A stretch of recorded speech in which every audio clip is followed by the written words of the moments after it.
our team going to the White House, okay, enjoying their trip. Looked like they had a great time. And it looked like a wonderful occasion for the guys just to go up there and, man, just another trip, right? Another trip. We're going to look to go there next year. And so it was good. It was good. Travis didn't act up too bad. He's, of course, he made it fun. And President Biden was sitting there telling him, "Hey, Travis, come up here." And I think he was kind of taken aback a little bit because I don't know if he thought he was going to get asked, but maybe it was like a little skit they was going to do, something real quick. But all the guys look sharp, man. All the dudes look sharp, look real mean up there. The trophy and all of that look beautiful. Look beautiful, man. Displaying it. I've said this, and I mean it. The Kansas City Chiefs is America's team. Okay, it is America's team. So people say Cowboys and all of that. Cowboys ain't been nowhere sniffing the championship for quite some time. But I want to regulate and say Kansas City, the Kansas City Chiefs, all right, KC is America's team. All right, baby? That's what it is. You hear it here first. JD says so. All right? So we know it's law. Yeah, no, 100%. And also, too, with the whole White House visit, I think I tweeted and the Biden video of him putting the helmet on and like I see that. Whether you're right or on the left, it's like it's 15 years ago. I said to someone, it's like whatever your political status is, whether you're on the left or the right, 15 years ago we would have done anything to have a president. It's an American president, whether it's right or left. Put on your helmet. Put on our team's helmet at the White House. I mean, that's stuff that will be in history books. I mean, regardless if you don't like Biden, whether you do like him, doesn't matter. The president of the United States put on our helmet. I don't think that's ever happened before with any president ever. So, like, that's a cool moment. And, like, whether you are, wherever you stand on the political aisle, that was pretty freaking awesome. I thought that was cool. It was awesome. It was an awesome time. It was an awesome gesture. Forget everybody else talking all that silliness and whatnot. If people hated that, then you know what? Kick rocks. Whatever. It wouldn't even matter if it was Biden, it was Trump, or anybody who had done it. Hey, it was a great gesture. So, but it's always good to see the guys up there, man. They're as classy as ever. That's what I love because they go up there and they represent themselves the way that they should. But it's always something to see. It's always a great thing to see, man. And they deserve it. They absolutely deserve it. So. Yeah, it was literally, I tweeted it, Commander-in-Chief. It was literally, that was that. He had the Chiefs helmet on. I thought it was really cool. It was a really cool moment for all the players and all the Chiefs fan base to see that. So yeah, I seen some of the comments on what you did. I retweeted it. I seen some. I'm like, man, idiots. Like sometimes people can't just enjoy a moment. Just enjoy the moment for what it is, right? I know. Look, I get it, and so I'll say this. I remember when we was in River Falls, and so George Bush Jr. came up to River Falls to come visit, and Dick Mill came in. He was talking to us about them coming up and how everything that they were doing. Like, we had to go talk to the Secret Service and how they were set up and, what we couldn't do, what we could do. Like it was extensive, like doing those things. And I remember, at the time that he asked us, like, look, if anybody has any problems or issues of not going to the White House or going to meet, the president at this time, like you're excused not to do so, So when you was forced to go, but guys, Joe decided to go or not. Now, look, I didn't like all of his policies. I didn't really agree with, the war at the time. I have a brother who was in the military, and so, my thing was, you know what? I'm still going to go. Okay. I'm still going to go. And the reason I wanted to go, not only that, but,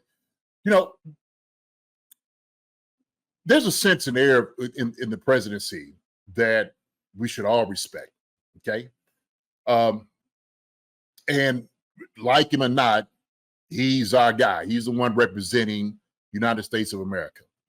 And so, when I went there, I'm just like, hey, you know what? Hey, man, it'd be cool to go meet the president, see how everything operates and whatnot.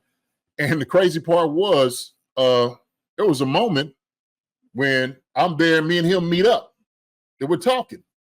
And he turns to look at me, and he looks up, He said, man, I sure hope you're on my side. And I started laughing. I'm like, I said, yeah, I got you, Mr. President. So it was a moment, and charismatic. Like I said, charismatic. Didn't like all his policies at all. Some of the things, but I'm gonna rock with him. If you're there to try to take care of the United States and the people here, like, it's a hard job to do. That's the toughest job in the world, and so people have their own thoughts about it, whatever they want to. But I like I said, I went, and so it was a cool moment at that time. So the Chiefs, the guys got to see that, and being in the White House and taking pictures and whatnot. I thought it was really a cool deal, man. I would have loved to went to the White House at the time. Anybody would. So, and some guys maybe not, right? So. Yeah, the full team from last year wasn't there. There was guys missing for whatever reason. I don't know if it was political protest. Because even that's the thing. I think I saw one of the comments on our tweet was, yeah, I think I'm done with it was a Chief fan. If you look at the guy's bio, Chief, all this stuff. He goes, yeah, I think I'm done rooting for the Chiefs. I think this is my last strike. It's like, wait, what? It's like that's you're done with the Chiefs because they went to go to the White House. And this is the thing too. The point I wanted to make, I was like, I'm not even gonna waste my time because I'm not gonna try to convince someone to like the team, but. If Harrison Butker went last time and he went this time, he's been the most outspoken guy against that specific president over the last few years, and he was still there because it's pretty damn cool to be in the presence of the president, no matter who it is, and at the White House. So, like, if Butker's there, then you shouldn't have an issue with any of that. Well, I'll say this, okay, and. I don't see no reason for him not to go. Shout out to him going, him having his views, him speaking his truth. My thing is, if this is your truth, you can speak truth to power, okay? This could be a time that you could go and you could have a conversation with the president about some of the things that you think, and you can espouse them the way that you want to. And if somebody who is a leader, a true leader, will try to listen, right? You can hear these things. And I said it's the same thing in the locker room. Like, anytime that you cut off conversations, then you've already lost. There's, like, to me, that shows maybe a lack of insight, maybe, patience, reverence, resolve that you don't have when you just don't want to have a conversation. And part of our problem is because we don't want to, piece these things out. When I was talking about some of those things, like having nuanced conversations, like you talk. Shoot, it might be a moment that you could sit there and talk, and as two Catholics to talk to the other Catholic, right? And so that's the way it's supposed to be. That's the way it should be. So my thing was, I didn't think he wouldn't be there, but if he was, hey, good deal, whatever. So.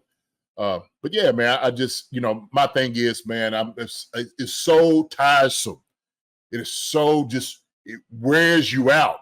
This whole division that people try to keep drumming up all the time. I think Colin Cowherd said some things that, like, oh man, like, look, sometimes people, use fear or whatever to cause division, to keep people away from each other, right? To me, like I said before, man, it's got to be love. If we all here living in this moment, and I'm gonna truly say this, because for me, the depth of it goes to, while we're living life here together on this planet, at this one time in moment, this is a time we should be trying to, lock arms with each other, try to be together, work through your differences. So we have so many voices that's trying to cause division.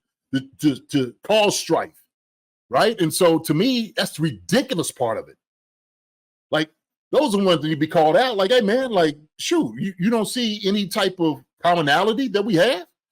We always got to talk about the things on the fringe here, fringe there, and listening to all these crazy voices on the either side. So, all right, y'all, I'm gonna get off my little talking point because I'll get into it, man. But my thing is, y'all know me, I'm all about heart, my love, but I'm sitting over here. I'm always going to speak truth to power, always. And so my thing is, I'm going to go to the heart of the issue with each of us. All of us should do that. Let's explore each other's hearts. the way it's supposed to be. And so, like I said, the way I take care of me and my family, I want to be able to take care of you and your family, bottom line. So that's the way it's going to be. We should be able to, as a Chiefs community, we should be able to watch the White House presentation, regardless of who the president is, and enjoy it and not be upset by it or whatever, saying they don't want to be a Chief fan anymore because their team went to the White House. I mean, whatever. But yeah, so it was a cool moment, regardless of where you stand politically. Hi, everybody. Thanks for watching. Subscribe here to get the latest from the show. Also, be sure to check out the best clips from Chief Concerns. And if you prefer to listen to the show, subscribe and follow us on Apple Podcasts, Spotify, and anywhere else you get your podcasts.